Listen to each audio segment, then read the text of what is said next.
Hello dear students.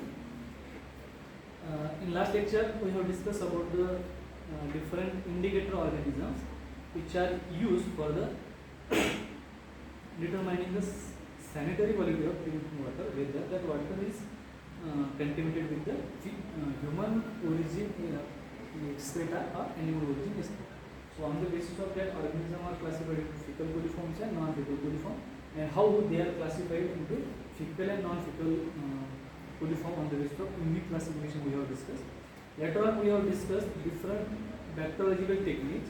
On that basis we have to distinguish or determine the sanitary quality in case of standard plate count, most valuable number count, or in case of MFT. By this method we can confirm that whether that organism water is contaminated by these fecal coliforms or not, and on that basis we can determine whether that water is potable or non-potable. Now we will discuss about the water purification process. How, if that water you have collected and you found that that water sample is contaminated with the fecal matter, or there are the probable chances of contamination of that particular water. So before using that particular water for the human consumption or other domestic purposes, you have to treat that particular water sample by different methods. So what are that method and what are the need of that particular treatment processes? So here we discuss about the water treatment process. Here we have to discuss the water treatment is industrial scale process and is most important for making water more acceptable to become for its use in drinking, industry and medicine, etc. Here when we talk about the water treatment process, we can say for every purpose or for each work we require water for in case of industry, in case of domestic use or personal use. Without water we can imagine your life. So for each and every level you require water, and if you have to treat a particular water sample, it becomes a vast problem, as we require huge amount of water and it becomes an industrial scale process. Normal process can't carry out that process of large quantity of water. So here on industrial scale we have to treat that particular water samples to convert that particular water, or to make most important for making water more acceptable, as here are the different standardizing agencies which determine the quality of drinking water. They given a particular norms to particular water sample, whether that water is potable or not. To follow that particular norms, we have to treat that particular water sample so that that water becomes potable or for human use or industrial use.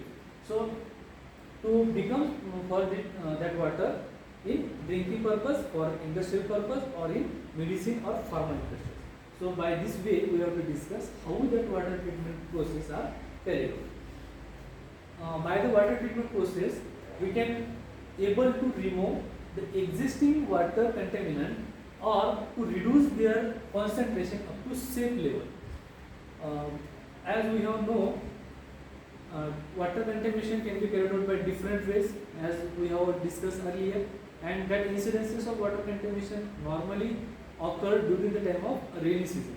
So as water bodies are contaminated with the different contaminants, two processes can be followed. Either we have to avoid the contamination of water sample by taking a proper precaution.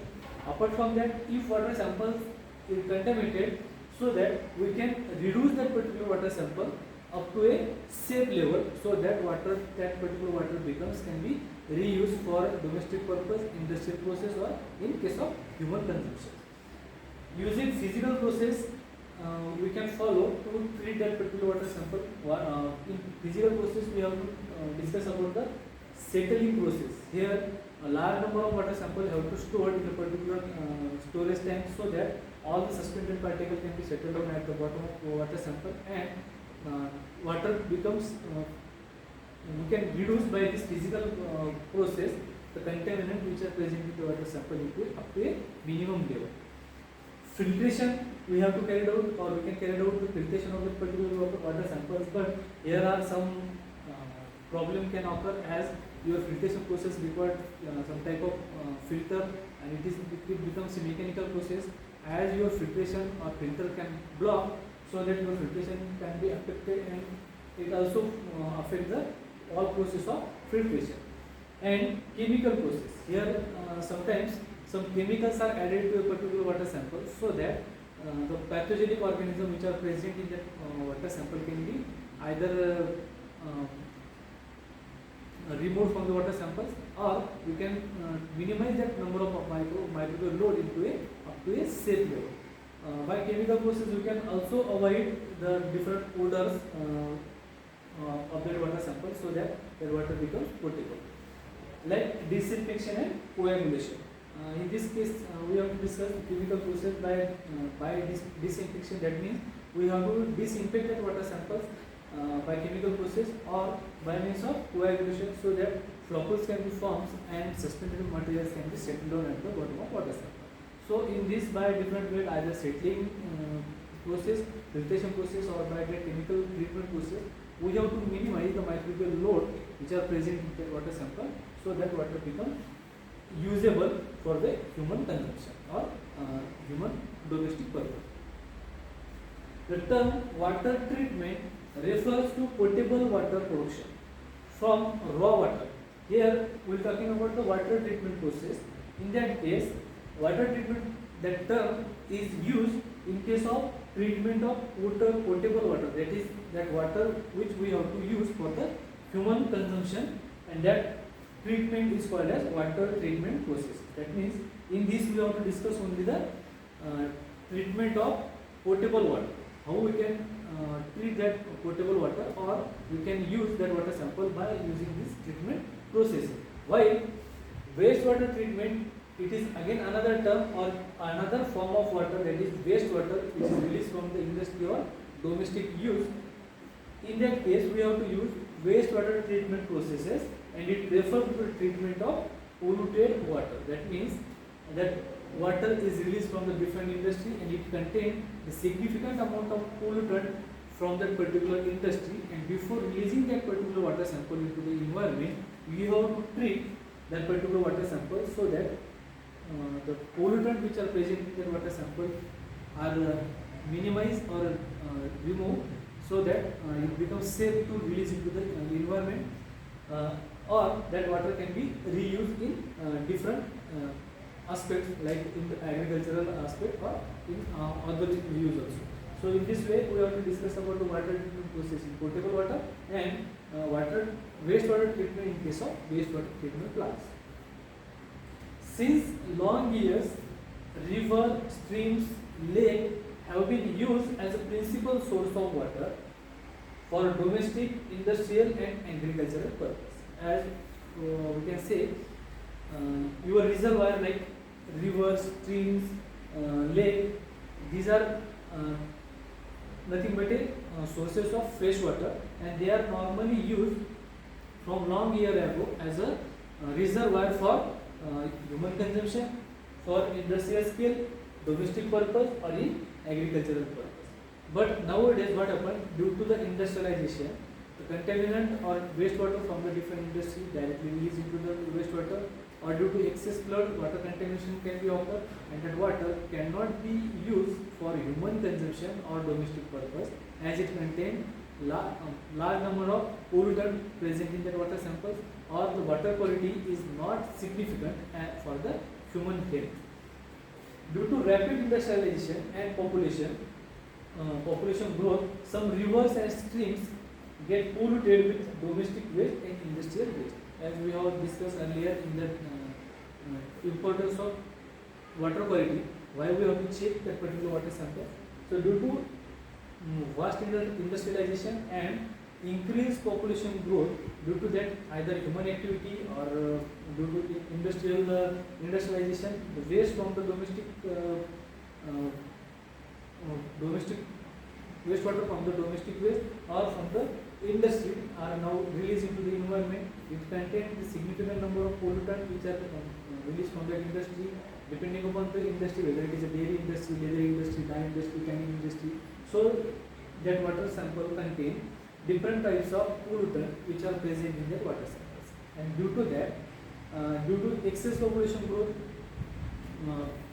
again it acts as another source of contamination of water sources, so that your water present in the river, lake and streams are nowadays we can directly could not use for the human consumption, as the drinking quality or the potability of that water is compromised. So by this way, we have to treat that particular water samples to revert that water sample to a quality which can be used for the human consumption or household use. Thus, it becomes necessary to treat the water so that it can be reused without any harm. So that in this way, we have to treat by using the water treatment processes to convert that polluted water into water which is non-harmful for the human consumption or the domestic purpose. So by this way, we have to discuss in different ways like settling process, filtration process and chemical process. Schwarzkopf in 1918 defined the term self-purification. It is nothing but a term. It is nothing but are those processes which are going on the river and bring polluted water of river back to its normal state. In the environment, these processes are normally carried out, and that process are called as a self-purification of water, and these processes are nowadays also carried out in the river or streams or lakes naturally. By this process, the polluted water or the different contaminants which are present in the water are naturally removed by the different processes, and the process due to that water samples becomes or free from that contamination, or that water can be used for the domestic purpose. So that process is called as the self purification. अपने आप वो water sample clear हो जा रहा है either in the form of odor due to different organic composition, that water samples become turbid, either they are settled at the bottom, or continuous flow of that water sample, different oxidation of different substances are carried out, so that water samples become purified in case of natural habitat. Self-purification is the sum of all physical, chemical and biological reactions which help to eliminate the waste material from the water, whereby quality of water changes and new ecological conditions are created. It is nothing but a self-purification is the process. It is nothing but a cumulative addition of physical processes, chemical processes or biological reactions, so that which eliminate the waste material which are present in that water sample from which are present in the wastewater from the wastewater by quality of water changes and new ecological conditions are created. So all these biological, physical and chemical processes are included in the self-purification water which are normally carried out in the environment. Self-purification of water can be brought by various means like sedimentation process, precipitation process, volatilization, oxidation, mechanical and physical removes. So all these are cumulative processes which are normally carried out, and by this way self-purification of water can be carried out. In river, organic water acts as a substrate and culture by mix into microflora, carried out a continuous fermentation in which reduced toxic organic substances are converted to oxidize non-toxic organic substances. Here we are talking about the in case of river, the substances which are in the oxidized form or reduced form, they are now converted into oxidized state, so that different odor or different taste of water sample can be changed to a significant level by this process, or different microflora due to the lack of nutrition, some microbes can be died due to the lack of nutrition, or exposure to the sunlight. Due to that, again quality of the water samples can be increased. So the point at which waste material dumped into a river is the highest point of pollution. When we are talking about the industrialization, population growth, water from the rural or rural area, or from the domestic waste from the household purposes are now directly released into the underground tunnel or into the river, so that waste from the household can be directly released into the water, and it acts as a source of pollution or either as the source of nutrition for the growth of different kinds of microorganisms. Apart from that, depending upon the wastewater which is released from the industry, whether with respect to the industry, that pollutant are present significantly into that water sample. It also acts as a source of contamination and nutrition for that water sample. They also play a contamination of that water sample with respect to the color change of that water sample, odor of that water sample, taste of that water sample, microflora of that water sample, organic materials which are present in the water sample. So all these aspects are included, and so that by these naturally occurring processes, self-purification are carried out up to some extent. Apart from that, we have to treat that water sample by different processes, so that water sample become potable or safe up to the level for human consumption. So in this way, we have to discuss about the water treatment processes.